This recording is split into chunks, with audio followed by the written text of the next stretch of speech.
আজ আমরা এসেছি 7 নম্বর বঙ্কিম চ্যাটার্জি স্ট্রিট। কোথায়? 7 নম্বর বঙ্কিম চ্যাটার্জি স্ট্রিট হলো ইউনিভার্সিটি ইনস্টিটিউট হল। এই ইউনিভার্সিটি ইনস্টিটিউট হলে পা রেখেছেন সাহিত্য সম্রাট বঙ্কিমচন্দ্র চট্টোপাধ্যায় থেকে শুরু করে স্যার আশুতোষ মুখোপাধ্যায় এবং নানা নামী ব্যক্তিত্ব। 1980 সালের পর থেকে প্রবাদ প্রতিম নাট্য ব্যক্তিত্ব, পরিচালক এবং অভিনেতা উৎপল দত্ত মঞ্চস্থ করেছেন একের পর এক তাঁর কালজয়ী নাটক। কিন্তু এই কথাগুলো বলতে গেলে কীরকম আমাদের নস্টালজিয়া মাথার মধ্যে ভিড় করছে, তাই না? কেন বলছি হঠাৎ করে 2025 সালে দাঁড়িয়ে? তার কারণ আজকে এই ক্যালকাটা ইউনিভার্সিটি ইনস্টিটিউট হলের মধ্যেই হচ্ছে আর এক নস্টালজিয়া তৈরির প্রক্রিয়া।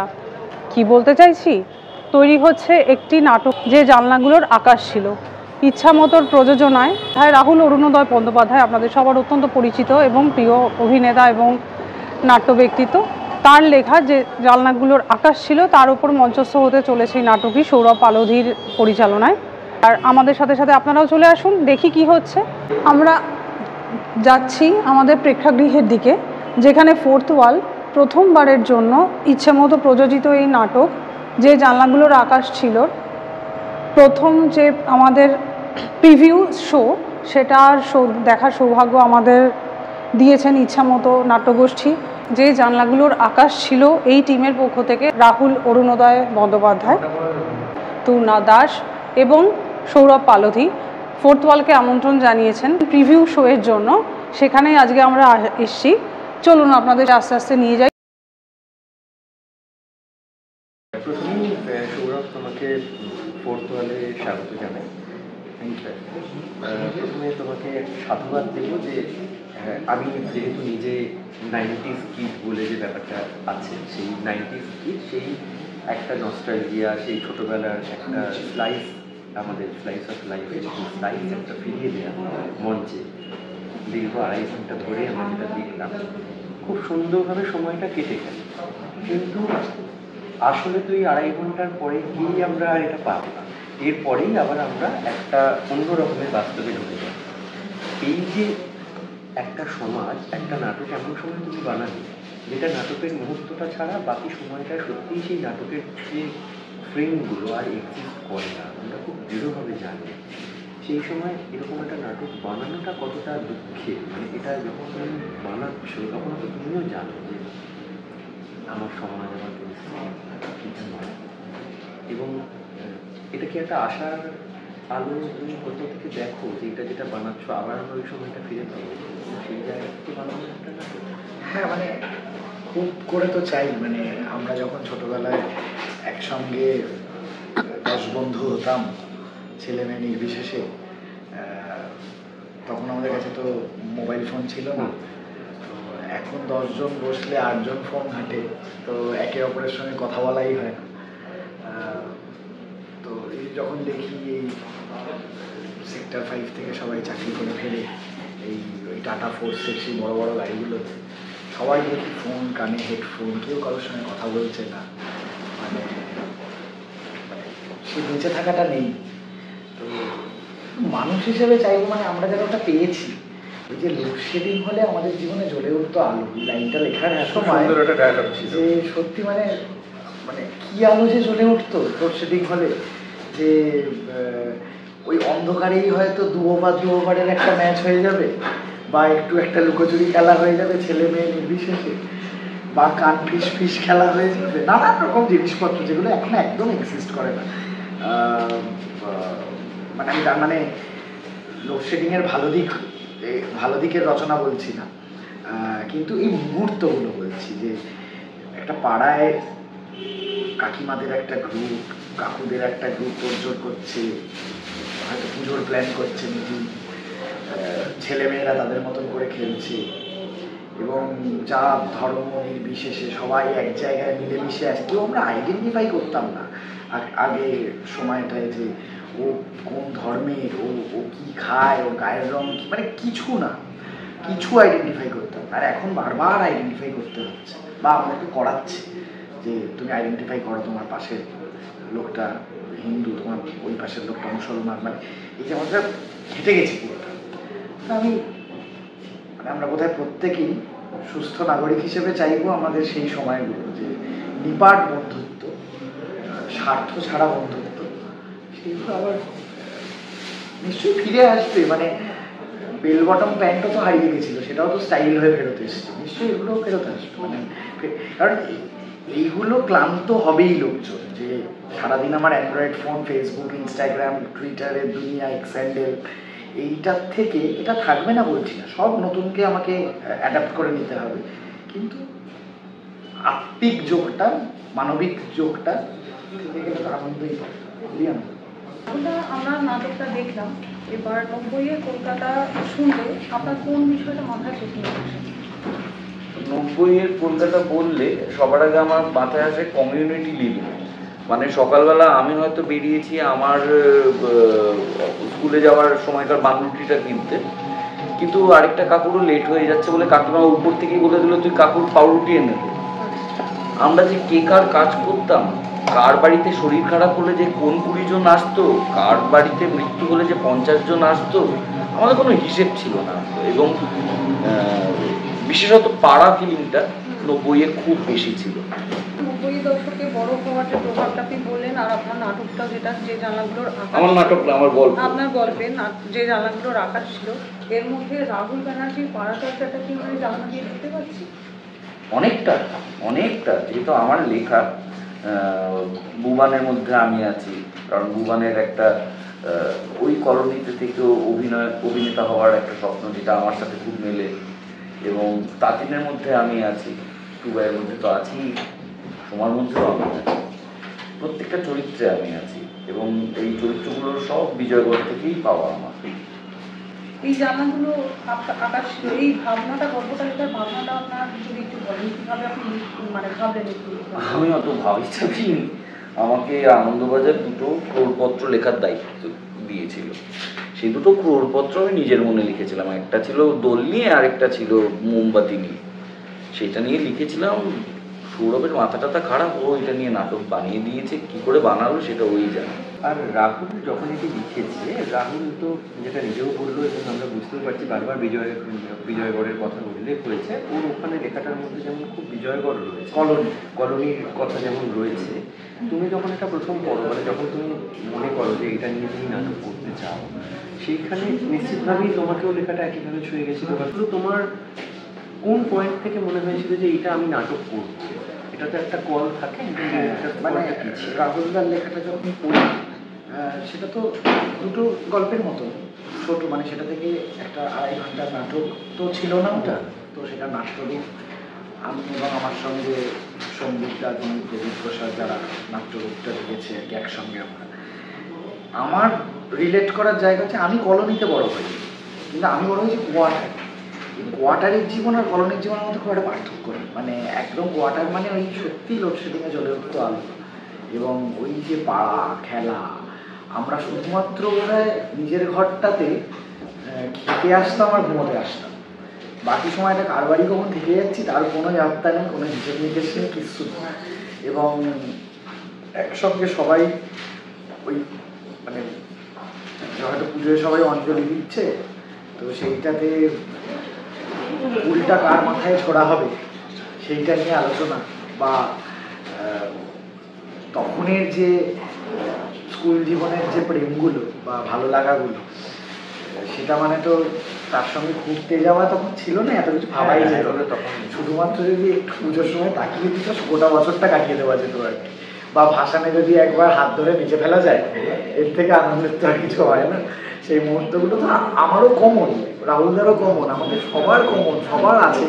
এই মুহূর্তগুলো সবার কম বেশি আছে, মানে এক্সিস্ট করে, এবং এই মুহূর্তগুলো রেখে দিতে চাই, চেরিশ করতে চাই, বারবার মনে করতে চাই।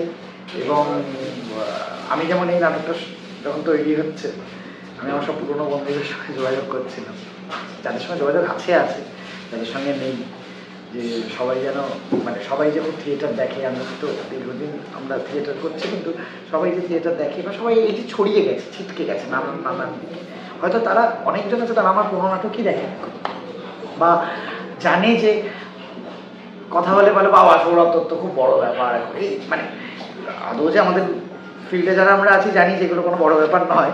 হ্যাঁ, কিন্তু তারা যে দুনিয়াটা থেকে আমাদের দেখছে, তারা যে জানলাটা থেকে আমাদের দেখছে, মনে করছে বিশাল বড় ব্যাপার, কিন্তু আমাদের কোনো কাজ তারা দেখে বা জানেই না আমি কী কাজ করি, ওই শোনে টোনে হয়তো। আমি চেষ্টা করছিলাম তাদের যোগাযোগ করার, যে আয় না মানে দেখ না থিয়েটার কেমন হয়, বা এই থিয়েটারটা দেখ না, এটা এটা তোদের গল্পও বলা আছে, মানে তোদের কথাগুলোও বলা আছে। তো আমার রাহুলদার টেক্সটটা পড়ে নিজেকে কানেক্ট করতে কোনো অসুবিধাই হয়নি, কারণ আমার কোয়ার্টারটা তো একই রকমভাবে আমরা বেড়ে উঠি। আর সৌরভ পালতিকে এই গল্প থেকে নাটক করার আপনি নিশ্চয়ই অনুমতি দিয়েছেন, তো সেটা কি আপনাদের দুজনের রাজনৈতিক লিনিয়েজে এক বলে না অন্য কোনো বন্ধুত্ব? রাজনৈতিক লিনিয়েজ এক হলেই যে সব মানুষকে পছন্দ হবে তা নয়, কিন্তু আমার কিন্তু অনেক বামপন্থী মানুষকেও অপছন্দ এবং অনেক অবামপন্থী মানুষকেও পছন্দ। আমার সৌরভকে সবচেয়ে ভালো লাগে, ও সিরিয়াস কিন্তু তার জন্য ওকে গম্ভীর হতে হয়, এটা খুব ভালো একটা বিষয়। এবং আমরা সমবয়সী, ও আমার থেকে অনেক ছোট, কিন্তু ওর প্রতিভা ও বুদ্ধির প্রতি আমার খুব ভরসা আছে। যেহেতু আপনি নাটকের সাথে যুক্ত এবং গল্পটা আপনার লেখা, মূল গল্প থেকে কি নাটকের মধ্যে আর কোনো তফাৎ হয়েছে, কিছু অ্যাডিশন অল্টারনেটিভ? অবশ্যই অবশ্যই, এবং সেটা হওয়াই কাম্য।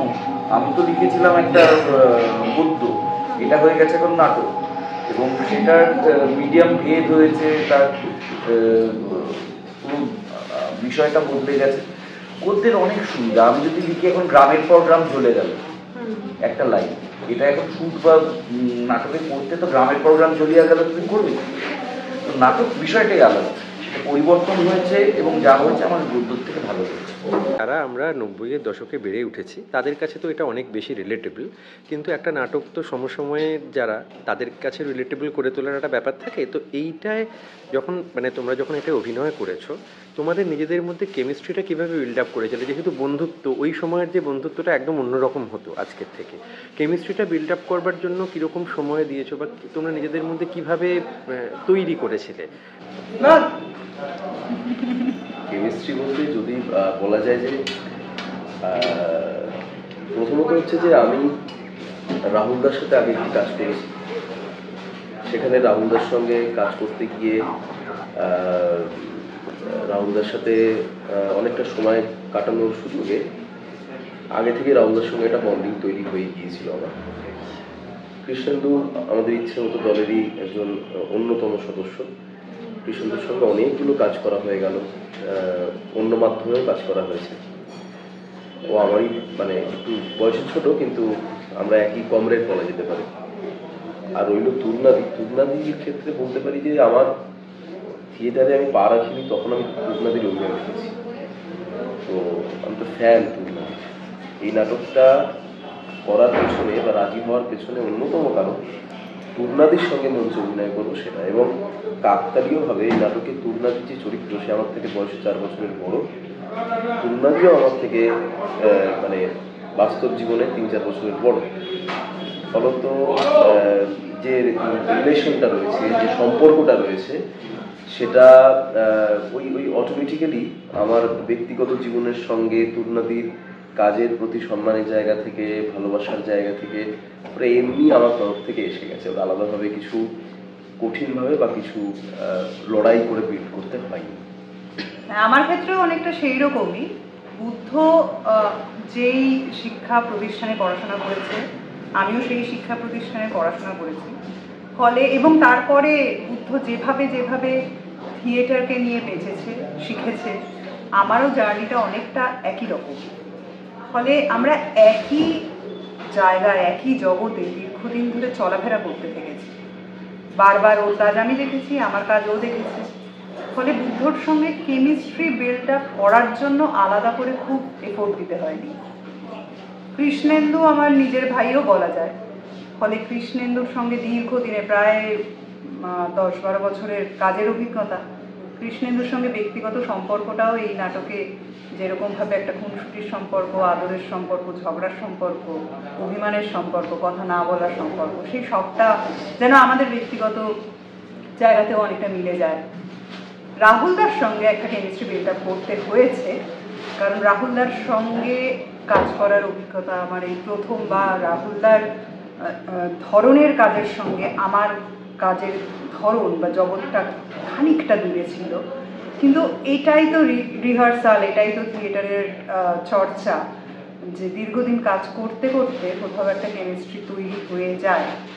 আর এখনকার যুগের বন্ধুত্বের কথা যদি বলি, হ্যাঁ সত্যি এখনকার যুগের ছেলে মেয়েদের দিকে তাকালে, আজকে সকালেও আমি ভাবছিলাম আমি যেই বাড়িটাতে থাকি সেই পাড়ায় যে ছেলে মেয়েগুলো এখন 11-12 পড়ছে, সত্যি তারা না সেরকমভাবে আড্ডা মারে কি না, তারা একসঙ্গে বসে একটু লুকিয়ে কোনো কাজ করে কি না, বা মেয়েরা বসে দুটো ছেলেকে উঁকি মেরে দেখে কি না, আমার চোখে পড়ছে না। সেটা আমার একটু আক্ষেপেরও জায়গা। কিন্তু এটাও ঠিক যে পুরোটা যে এরকম হয়ে গেছে তা নয়।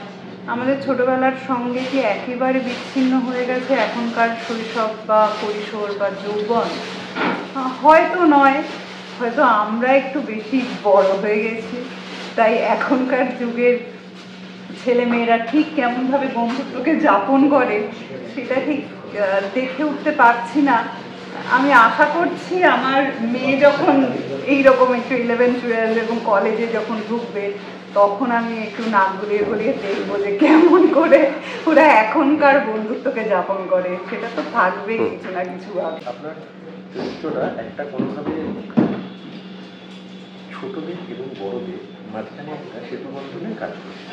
আজকে একজন 2025 থেকে নাই, আপনারা তো অনেক বেশি মানুষকে অবজার্ভ করেন, সমাজকে দেখেন, কি বুঝছেন যে আকাশের পাশাপাশি জানলাগুলোর কাছ থেকে আর কি সরে যাবে, আর কি আসলে সময় তো সরে যায়, এক জায়গায় দাঁড়ায় না, থাকে না, কিন্তু সম্পর্কগুলো কেবল হারিয়ে যায় কেন, তার কারণটা কি? প্রজন্মগত ব্যবধান, না সামাজিক ব্যবধান, না অর্থনৈতিক ব্যবধান, না রাজনৈতিক ব্যবধান? কোন ব্যবধানে এই সম্পর্কগুলো সরে চলে যাচ্ছে? তাই জানলা দিয়ে যেমন আকাশটা দেখতে পাই, আমি যেমন বলি মাঝে মাঝে যে মাথার উপর শূন্যতা শুধুই শূন্যতা নয়, এই কথাটা কিন্তু মনে রাখা দরকার। এবং যে এক প্রজন্মের লোক আরেক প্রজন্মের দিকে হাতটা বাড়িয়ে দেয় না, এবং যখনই বাড়ায় না তখনই একটা ব্যবধান তৈরি হয়। আমার চরিত্রটা কিন্তু এই ব্যবধানটাকে ঘোচাবার জন্য, এই ব্যবধানটার মধ্যে একটা সেতু বন্ধনের কাজ করছে, যে এই প্রজন্মের মধ্যেও থাকে আবার নিজের প্রজন্মর কথাও ভাবে একই সঙ্গে। সময় হয়তো পাল্টে গেছে, কিন্তু সে বুঝতেও চাইছে কেন সে বারবার এদের কাছে তাহলে ফিরে যায়, এই দাদু কেন তার বারবার চলে আসে এদের কাছে। এই কারণেই চলে আসে যে কোথাও এই ব্যবধানটার যে যন্ত্রণা, যে লবধানো মন বা মনন, সেইটা কিন্তু সেও বুঝতে পারছে। কিন্তু ওই বিচ্ছেদের বিলাপ রাশি মাঝখানে ভেনিল হয়ে যায় ওঠে, তো এই বিচ্ছেদের বিলাপ রাশিটা যাতে ভেনিল না হয়ে ওঠে বারবার কিন্তু ছুটে যায় ওই প্রজন্মের কাছে, যে প্রজন্ম এই সম্পর্কগুলোকে আরো সংঘবদ্ধ করতে পারে, আরো জোরালো করতে পারে। সেই কারণে আত্মীয়তার যোগটা যত তৈরি হয় ততটাই মজা। এই আত্মীয়তার জায়গাটা এখন তো নিজস্ব পরিবারের মধ্যে থেকে আস্তে আস্তে আস্তে আস্তে সরে যাচ্ছে, নিউক্লিয়ার ফ্যামিলি বা তখন আপনি একজন শিল্পী হিসেবে আপনাকে জিজ্ঞেস করছি, আপনি এতদিনই ইন্ডাস্ট্রিতে কাজ করেছেন, শুধু তো জানলাগুলোর সামনে থেকে আকাশ সরে গেল তা ইন্ডাস্ট্রি তো আস্তে আস্তে আস্তে আস্তে সরতে থাকবে একে অপরের মতো। এখন ড্রেসিং রুমকে কতটা আলাদা পান, নাটকের ড্রেসিং রুম বা সিনেমার ড্রেসিং রুম কতটা বলতে পারেন? দলগুলো যতদিন অবশিষ্ট থাকবে, থিয়েটার দলগুলো, ততদিন তার সাজঘরের একটা সম্পর্ক কিন্তু থাকবে। এখনো থিয়েটার কিন্তু সেই জোরটা দেয়, সেই জোরটা কিন্তু নষ্ট হয়নি। হ্যাঁ, এটা সত্য যে আমাদের ইন্ডাস্ট্রির মধ্যে একটা ব্যবধান তৈরি হয়েছে। আমি তো বারবার বলছি, এই ব্যবধানটাকে, তার থেকে উত্তীর্ণ হওয়াটাই কিন্তু আমাদের এই কাজটা। এই কাজটা কিন্তু হঠাৎ করে মনে হয়েছে কতগুলো কথা বলবো তা নয়, কতগুলো বাস্তব, কতগুলো সময়ের নিরিখে কথা বলা। এই সময় দাঁড়িয়ে তাহলে আমি ফিরে তাকাচ্ছি কেন 2007-এ, 2009-এ, 2008-এ, 2016-তে, এবং তারপরে 25-এ এসে কথাগুলো বলছি। বারবার ফিরে যাচ্ছি এক জায়গায়, আবার নতুন করে আবিষ্কার করছি সে সময়টাকে। যা করেছি তাকে ঠিক করেছি, যা সিদ্ধান্ত নিয়েছি সে সিদ্ধান্তগুলো কি সঠিক ছিল। আরেকবার ইন্ট্রোস্পেকশন, অন্তর্নিরীক্ষণ যে কথা বলি, সেই অন্তর্নিরীক্ষণের কথাটাই এই নাটকটা বলে। ব্যবধান থাকবে, ব্যবধান ছিল, এমন নয় যে ব্যবধান একেবারে ছিল না, কিন্তু ব্যবধান পরিমাণটা বেড়ে গেছে। ব্যবধানটা আমাদেরকে অনেক বেশি দূরে, অনেক অনেক বেশি দূরে ঠেলে দিচ্ছে, যার জন্য এই কষ্টটা আমাদের মধ্যে, সমাজের মধ্যে কিন্তু চালিয়ে গেছে। এবং আমাকে মনীশ চট্টোপাধ্যায় একটা কথা বলতেন যে তুমি শুধুমাত্র তোমার পরিবার, তোমার স্ত্রী পুত্র, এদেরকে নিয়ে তুমি সুখে থাকতে পারো, ভালো থাকতে পারো। এই কথাটা আমার খুব হন্ট করেছিল এক সময়। তিনি মারা যাওয়ার বেশ আগে আমাকে বলছিলেন কথাটা। তোমার কি মনে হয় এটা নিয়ে কি তোমার সমাজ হতে পারে একজন শিল্পী? কারণ আমি জানি না, কি করে হতে পারে? এই যে বৃহত্তর সমাজ রয়েছে, একজন শিল্পী যদি বৃহত্তর সমাজের অঙ্গীভূত না হয়, সংলগ্নিত না হয়, সম্পৃক্ত না হয়, তাহলে সে কিসের শিল্পী? কি কথা বলবে, কেনই বা বলবে? সব কথাটা কিন্তু মাঠেই মারা যাবে। তাই সামাজিকভাবে আমাকে সংলগ্ন থাকতে হবে এই গোটা সমাজের সঙ্গে। ওই জানলা দিয়ে আমাকে আকাশটা দেখতে চেষ্টা করতে হবে। সামনে হয়তো একটা ব্যবধান থাকবে, সেই ব্যবধানটাকে অতিক্রম করেও আমাকে দেখতে হবে এই পূর্ণ আকাশটা, মেঘমুক্ত আকাশটা, এই কালিমাহীন আকাশটা, যেটা আমরা দেখতে চাই প্রতিটা মানুষের অন্তরের মধ্যে, গোটা সমাজের মধ্যে, সমাজের অর্থনীতির মধ্যে, সমাজনীতির মধ্যে। এমনকি যদি আমি নৃতাত্ত্বিক ভাবনা দিয়েও দেখি, তাতেও আমাকে মানুষকে দেখতে হবে। যত ঊর্ধ্বে, অনেক বেশি উঠে যাই, হয়তো দেখার পরিধি বাড়ে, কিন্তু খুব দ্রুত না নেমে এলে কাছ থেকে খুব কম দেখতে পাই। তার সঙ্গে একাত্মবোধ কম হয়। সত্যি ঠিক বলেছেন, একাত্মবোধটা কমে গেছে, এবং সেটা আমিও অনুভব করি, আমরা অনুভব করি। ইন্ডাস্ট্রির মধ্যে তো আছি, মানে আমি বলছি যে সিরিয়ালে মেকআপ রুম আর থিয়েটার মেকআপ রুমের মধ্যে কিন্তু একটু তফাৎ আছে। এখনো কিন্তু থিয়েটারের মেকআপ রুমটা একটু ভিন্ন প্রকৃতি। এটা 90-এর নস্টালজিয়া এবং আমরা নাটকটাতে দেখলাম। তো আপনি একটু যদি বলেন যে পাড়ার যে লোকাল ক্লাবগুলো আমরা সেই সময় দেখলাম সরস্বতী পুজো করছে, দুর্গা পুজো, এখানে আমরা ধুমচি নাচ দেখলাম। আপনি যদি আপনার একটু পুরোনো দিনে ফিরে গিয়ে বলেন যে আপনার সময় পাড়ার থেকে নাটক তৈরি করা, সরস্বতী পুজো মানে একটা কালচারাল প্রোগ্রাম করতে হয়, মানে আমাদের এই যে কালচারাল প্রোগ্রাম, সেটা এখন আশ্চর্য হয়ে গেছে। আমরা যে বাৎসরিক কালচারাল প্রোগ্রাম করতাম সেটা এখনো হয়। সেটা কি, আমরা যেটা করতাম সেটা নাটক হতো, গান হতো। এখন সেই জায়গাটায় হয় একটা প্যান্ডেল করে ডিজে ডেকে সবাই মিলে নাচে। এইটা আমার পক্ষে খুব দুঃখজনক। অবশ্যই আমাদের বিজয়গড়ের সবার পক্ষে ডিস্কে যাওয়া সম্ভব নয়, তাদেরকে মাঠে একটা প্যান্ডেল করে ডিস্কের অভিজ্ঞতা দেওয়া হবে, কিন্তু এটা থেকে কোনো তাদের মানে ওই যে সময় আমরা অভিনয় করেছিলাম তুলোর গোপ লাগিয়ে বাজে নাটক, উল্টোপাল্টা নাটক, সেটাতেও একটা শিক্ষা ছিল যেটা আমাদের পরবর্তীকালে কাজে লেগেছে। আমার মনে হয় না এই প্যান্ডেল করে ডিজে নাচিয়ে কোনো লাভ হবে। আপনি কি মনে করেন যে আজকে ডিজিটাল যুগে দর্শকের সাথে মঞ্চের দূরত্ব হয়ে গেছে? না, লাইভ অডিয়েন্স এবং কমিউনিটি ভিউইং এর দর্শক চিরকাল আছে। ওটিটি বা এর জন্য যদি কেউ চ্যালেঞ্জ হয় সেটা সিনেমা হতে পারে। লাইভ অডিয়েন্সকে ওটিটি দিয়ে আটকানো যাবে না। মানে আমি যদি সজনবাদিয়ার ঘাট দেখতে ভালোবাসি, বা ইচ্ছে মতো ঘুম নেই দেখতে ভালোবাসি, বা যে কোনো নাটক দেখতে ভালোবাসি, আমি স্টেজেই দেখতে চাইবো, আমি এটা ওটিটিতে দেখতে চাই। আপনাদের পোস্টারে ধার করেই বলছি, পোস্টারে দেখা যাচ্ছে যে জানলা দিয়ে সবাই মুখ বার করে দেখছে। এখনকার শিশু কৈশোরদের কাছে জানলাটা নেই। তো এবার সমাজ যে জানলাটা মুখটা ঢেকে গিয়েছে, এখন তাদের কাছে মানে জানলা, যেটাকে ইংলিশে আমরা বলি উইন্ডো, সেটা হচ্ছে কম্পিউটারের উইন্ডো। তো আপনার কি মনে হয়, মানে আপনি বাবা হিসেবে আপনার ছেলেকে সেই সুবিধাটা দিতে পারছেন না, সেটা আপনার কাছে কতটা আক্ষেপের জায়গা? আমার একদম আক্ষেপ। আমি যখন ছোট ছিলাম আমার বাবার খুব দুঃখ ছিল আমরা টেলিভিশন থেকে গোল্লায় যাচ্ছি। এখন আমরা দুঃখ করছি ওরা কম্পিউটার থেকে গোল্লায় যাচ্ছে। এরকমভাবে কেউ গোল্লায় যায় না। প্রত্যেকটা প্রজন্ম নিজের মতন করে পথ খুঁজে নেয়। প্রত্যেকটা প্রজন্মে কিছু বাজে মানুষ হয়, কিছু ভালো মানুষ হয়, কিছু মানুষ বই পড়ে, কিছু মানুষ বই পড়ে না। আমার প্রজন্মেও অনেকে বই পড়ে না, ওসব বলে কোনো লাভ নেই। এই যে জানলাগুলোর আকাশ ছিল, আজকে সেই আকাশ শুধু নেই তা তো নয়, জানলাটাকেও ঢেকে দেয়া হয়েছে, যে তারা যাতে বুঝতে না পারে যে ওখানে আদপেও একটা জানলা ছিল। তো সেই জায়গায় একজন মা হিসেবে নিজের সন্তানকে নিজের মতো ছোটোবেলাটা দিতে না পারার যে আক্ষেপ, সেটা কি ক্ষতবিক্ষত করে?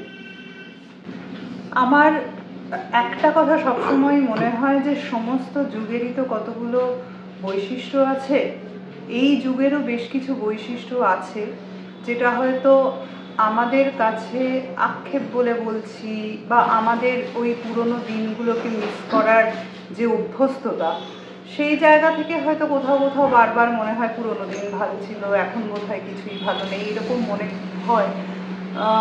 হয়তো সবটা সত্যি নয়, সেটা এই যুগের ছেলেমেয়েরাই আরও ভালোভাবে বলতে পারবে, কিন্তু তবুও একটু জোরের জায়গা থেকে একটা কথা বলতে পারি, আমাদের যুগে একটা পরিবেশ ছিল, সেটা রাজনৈতিক পরিবেশ, সেটা সামাজিক পরিবেশ ছিল, একটু একসঙ্গে থাকার, একটু অন্যের কথা শুনে ভ্যাঁ করে কেঁদে ফেলার, একটু বেশি আনন্দ করার, বেশি আবেগপ্রবণ হওয়ার, কিংবা ওই ক্রিকেট খেলা দেখতে গেলে প্রায় 9-10 ঘন্টা যখন খেলা দেখছি ঠায় একভাবে কুসংস্কার নিয়ে একইভাবে বসে থাকা যাতে সচিন তেন্ডুলকার আউট না হয়, এই জিনিসগুলো আমাদের ছিল, যেটা কিন্তু আমাদের সমাজ, আমাদের যুগ, আমাদের মূল্যবোধ, আমাদের ওই বেঁধে বেঁধে থাকা, আমাদের আবেগ আমাদেরকে তৈরি করেছিল।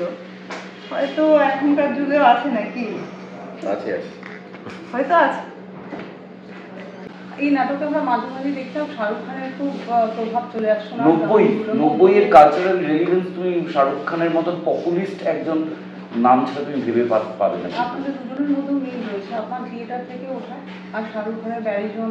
আজকে রাত্রে ঘুম হবে না, আপনি চলুন আমার সাথে, কি খাবেন? সেটা আপনার ওখান থেকে যে শাহরুখ খান ব্যারিজন করেছে, আমি এবার নাটকেই থাকি। দেখুন, আমি আমার পৈতৃক নাম অরুণোদয়, আমি ঠিক করে গেছিলাম আমি কোনো নকল নামে রাজি হব না। যেই ভেঙ্কটেশের শ্রীকান্ত মতো বলেন রাহুল নামটা নিবি, আমি শাহরুখ খান বলে রাজি হয়ে গেলাম। আচ্ছা, এতটাই ভালোবাসি। 90-এর সময়কার জড়িয়ে থাক জানলা, মাঠ এবং সেই জানলাগুলোর আকাশ ছিল। তো আপনার কি এই গল্পটাতে জানলা রয়েছে, আকাশ রয়েছে, বা কি মাঠকে নিয়ে আপনার কোনো গল্প আপকামিং সিকুয়াল কি আমরা পেতে পারি? যেটা না, আমার মাঠ নিয়ে সব থেকে বেশি যেটা সমস্যা, বর্তমান সরকার অধিকাংশ মাঠকে বদলে পার্ক করে দিচ্ছেন। এবার পার্ক আপনার 5-6-7 বছর অব্দি দোলনা লাগে, স্লিপ লাগে, কিন্তু মাঠ যেটা পার্ক না, সেটা আপনার 15-16-20 বছর অব্দি লাগে, কারণ সেটাতে দোলনা স্লিপ নেই, কিন্তু সেটাতে খেলার অনেক জায়গা আছে। আর এমনি তো মাঠে খেলার জায়গা কম, লোকে মোবাইলে খেলতে ভালোবাসে, ওইটা একটু দুঃখজনক। সেটা আমার ছেলের ক্ষেত্রেও, কিন্তু ওদের কিছু করার নেই, কোভিড ওদের 2 বছর আটকে দিয়েছে। আপনি কি মাঠ নিয়ে আপনার নেক্সট কোনো গল্প লিখছেন, যেটা নিয়ে আমরা ভবিষ্যতে মঞ্চে? আমি জানি না, আমি অর্ডারি লেখক, আমি ওরকম স্বভাব লেখক নয়। আমাকে আনন্দবাজার প্রতিদিন যদি লিখতে বলে আমি লিখে দেবো। পুরনো ইন্টারভিউতে শুনেছি যে আপনি ছোটবেলায় এবং 90-এর দশকে সবার একটা পাড়ার মধ্যে খেলার একটা ব্যাপার ছিল, সেটা ক্রিকেট হোক বা ফুটবল, এবং ক্রিকেট বা হোক বা ফুটবল এবং থিয়েটার দুটোতেই একটা লাইভ অডিয়েন্সের সাথে ডিরেক্ট ইন্টারাকশন হয়। গোল হলে পুরো দর্শক গ্যালারি চেঁচিয়ে ওঠে, ক্রিকেটেও তাই, থিয়েটারের মতো আমরা হাততালির মাধ্যমে বুঝতে পারি। তো এটা যে লাইভ অডিয়েন্সকে ফেস করার অভ্যাস কি আপনার খেলার জগৎ থেকে উঠে এসছে? মানে খেলার জগতে লাইভ অডিয়েন্স তাদের ফেস করতে হয় যারা খুব উচ্চ স্তরে খেলে। আমরা পাড়ায় খেলতাম, তাদের বাবুন্দা দেখতো, হাবুলদা দেখতো, সেখানে আমার কোনো চাপ ছিল না। বরং বলতে পারো আমি 3 বছর বয়স থেকে থিয়েটার করেছি, সেটাই আমার লাইভ অডিয়েন্সের ভয়টা কাটিয়েছে। আমি তো কোনোদিন IPL খেলিনি যে 1 লাখ দর্শকের সামনে I have to perform.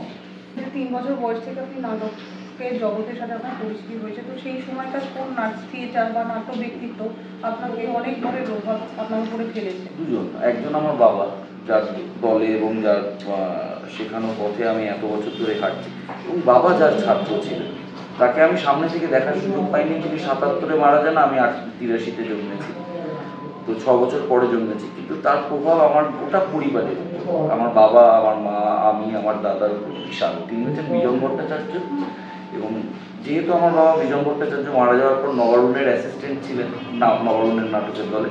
Nabarun Bhattacharya, যদিও তিনি নাট্য ব্যক্তিত্ব থেকে সাহিত্যিক হিসেবে বেশি বিখ্যাত, কিন্তু বিজন এবং নবারুণ এবং মহেশ্বর দেবী আমার জীবনে প্রচুর প্রভাব। মঞ্চ ভাবনা এখন তো খুব অনেকেই মঞ্চ ভাবনা নিয়ে অনেক রকমের ভাবনা চিন্তা করে। তোমার এখানে মঞ্চ ভাবনায় আমার যেটা খুব ভালো লাগলো যে বেশি প্রপস ইউজ না করে খুব এক রকমের সেট আপকে রেখে তুমি সুন্দরভাবে জিনিসটাকে সাজিয়েছো, এবং ক্যারেক্টারগুলোর মধ্যে যে ইন্টারচেঞ্জ, যে একটা ক্যারেক্টারে আরেকটা ক্যারেক্টার হয়ে ওঠা, চেঞ্জ করে দেওয়া, যেটা কোনো জার্ক হয়নি এবং খুব স্মুথ একটা ট্রানজিশন হচ্ছে।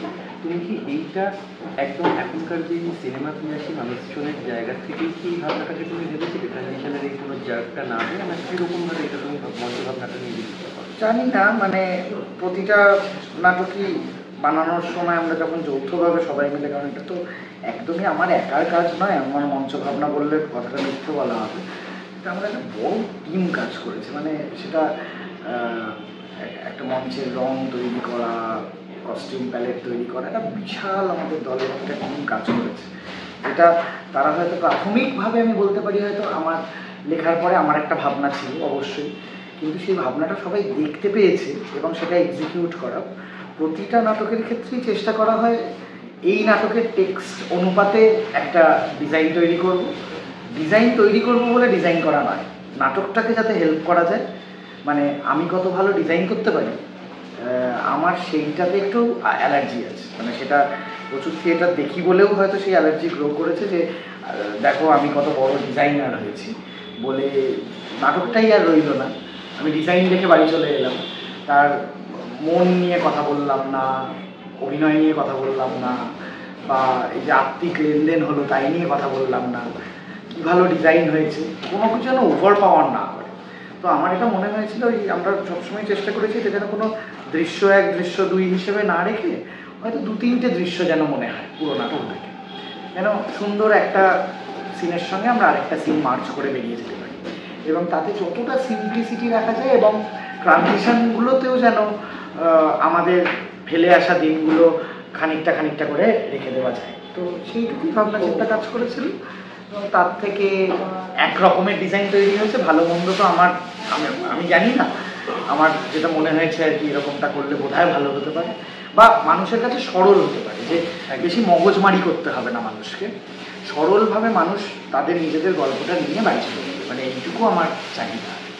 এই নাটকটা নিয়ে আপনার কি আশা যে নতুন প্রজন্ম কতটা এই নাটকটাকে আঁকড়ে ধরবে বা তাদের ছোটোবেলাটাকে বা তাদের বেড়ে ওঠার সময়টাকে রিভিজিট করবে? 90-এর দশক হচ্ছে এটা ব্যাকড্রপ, পার্সপেক্টিভটা 90-এর দশক হয়তো, কিন্তু আমরা বারবার বলবার চেষ্টা করছি 2025-এও কিন্তু এই কথাটা ছোটদের তো অনেক বেশি আকর্ষণ করার কথা। ছোটদের মানে আমার থেকে যারা বয়সী ছোট, আমরা যারা 90-এর দশকটাকে খুব অনেক বেশি করে দেখেছি। আমি তখন যথেষ্ট বয়সী, এখন যা বয়স তার থেকে খুব কম বয়স যে আমার ছিল তা তো নয়, কিন্তু ওই দেখার মধ্যে আমার একটা ফাঁকি ছিল, এইটা কিন্তু স্বীকার করতে হবে।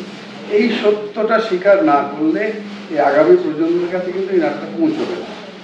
তাই বারবার এই সময়ে ছোটরা যাতে এই নাটকটা দেখতে পায় এবং বুঝতে পারে যে তাদের এই মুহূর্তে কি করা উচিত, কীভাবে বড় হয়ে ওঠা উচিত, কীভাবে সমাজের সঙ্গে আরও সম্পৃক্ততা তৈরি করা উচিত, কীভাবে জীবনটাকে দেখা উচিত, নীতি নৈতিকতার যে পাঠ নতুন করে গ্রহণ করা উচিত, ওটা সমাজটার চেহারা দেখতে সেটা বোঝা যায়। এইখানে কিন্তু সেইটা বলা আছে। এইখানে 4টি ছেলে বা 3টি ছেলে বা 1টি মেয়ের গল্প শুধু নয়, আমাদের সমাজের সব শ্রেণীর মানুষের মধ্যেও এই সম্পর্কটা থাকে, এবং সেই জন্যই একটা চরিত্র বলতে পরের চরিত্রটা হয়ে যায়। অবশ্যই অবশ্যই মধ্যে সবগুলো চরিত্র এবং এই ট্রান্সফরমেশনগুলো ঘটে। কেউ এখানে কোনো মানুষ না আলাদা করে খারাপ হয় না। আমি black is black, white is brilliant এভাবে বলে দিতে পারি না। এই কালো এবং সাদার মধ্যে একটা স্পেকট্রাম অফ কালার আছে, এই কালারগুলো সমাজের মধ্যেই থাকে। তার থেকে আমাকে চুজ করে নিতে হয় যে আমি কোনটাকে আমার গ্রহণযোগ্য বলে মনে করি, সেইটা খুব ইম্পর্টেন্ট। এই নাটকটার মধ্যে থেকে কোন বার্তাটাকে আমি আমার গ্রহণযোগ্য বলে মনে করবো, সেইটা সবচেয়ে বড় চ্যালেঞ্জ। এবং আমার মনে হয় শুধু 90-এর দশকের যারা বড় হয়েছে তারা নয়, বা এই সময়ের ছেলেমেয়েরাও কিন্তু খানিকটা অন্তত বুঝতে চেষ্টা করবে যে কেন ইচ্ছে মতো এই নাটকটা প্রোডাকশন করবার জন্য একটা প্রয়াস নিল। আমরা যখনই কোনো নাটক নির্বাচন করি তার পেছনে একটা নির্দিষ্ট দর্শন থাকে। এই নাট্য দর্শনটাকে খুব ইম্পর্টেন্ট। কোনো নাট্য দর্শন ছাড়া কোনো নাট্য প্রযোজনা সম্পূর্ণ হতে পারে না।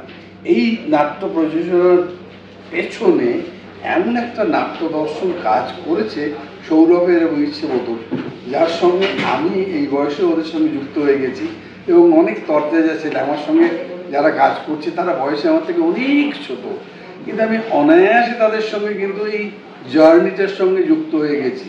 এবং আমার বিশ্বাস মঞ্চে যখন আমরা কথাগুলো বলবো, এই সময়ের যে যুবক বা তরুণরা রয়েছে বা কিশোররা রয়েছে, এমনকি যারা ছোট রয়েছে, তারাও কিন্তু এই জার্নিটার সঙ্গে পথ হাঁটবে, এবং সেটাই কিন্তু আমাদের চাওয়া এবং প্রত্যাশা।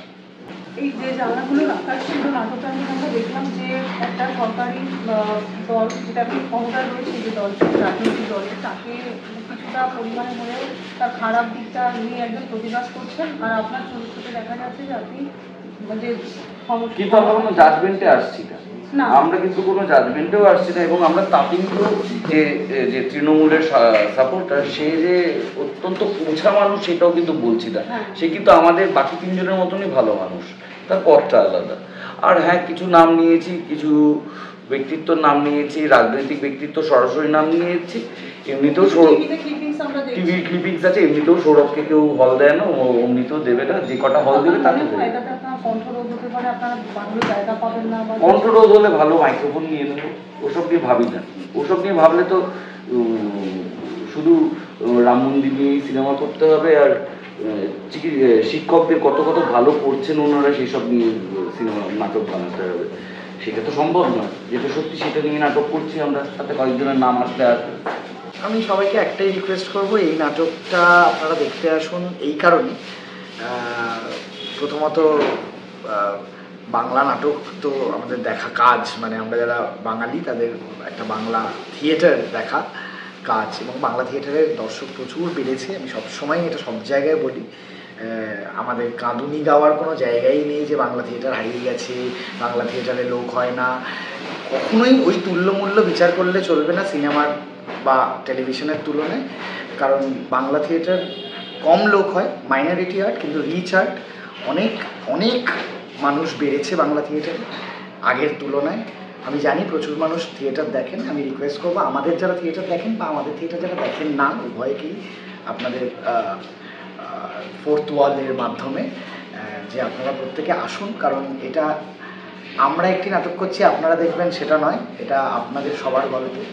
আপনারা সবাই আপনাদের বন্ধু বান্ধব, নিজেদের পরিজন সবাইকে চিনতে পারবেন বা মনে পড়বে বা মনে হবে তাদের সঙ্গে একবার একটু যোগাযোগ করে নিই, তারা কেমন আছে একটু খোঁজ নিয়ে নিই, এবং কীভাবে বন্ধুত্বগুলো রাজনীতি আমাদের জীবনের নানান পারসেপশন ছিটকে ছিটকে যায় বা আবার ফেরত আসে এক জায়গায়। এটা প্রত্যেকের আমার আপনার গল্প। আমরা খানিকটা 2.5 ঘন্টা উভয় মিলে যদি লেনদেন করতে পারি, আমি থিয়েটার দেখার কথা বলবো না, আসুন 2.5 ঘন্টা একটু লেনদেন করব যে জানলাগুলো রাখাচ্ছে। আজ তাহলে এই পর্যন্তই। নাটকের মঞ্চ থেকে মহড়া, এরকম নানান খবর জানতে এবং দেখতে এবং বিভিন্ন নাট্য ব্যক্তিত্বের সাক্ষাৎকার দেখতে চোখ রাখুন ফোর্থ ওয়াল চ্যানেলে। চ্যানেলটি সাবস্ক্রাইব করুন, লাইক করুন, কমেন্ট করুন আর শেয়ার করুন। আবার দেখা হবে অন্য আর একদিন অন্য একটি নাটকের মঞ্চে বা মহড়ায়। নমস্কার।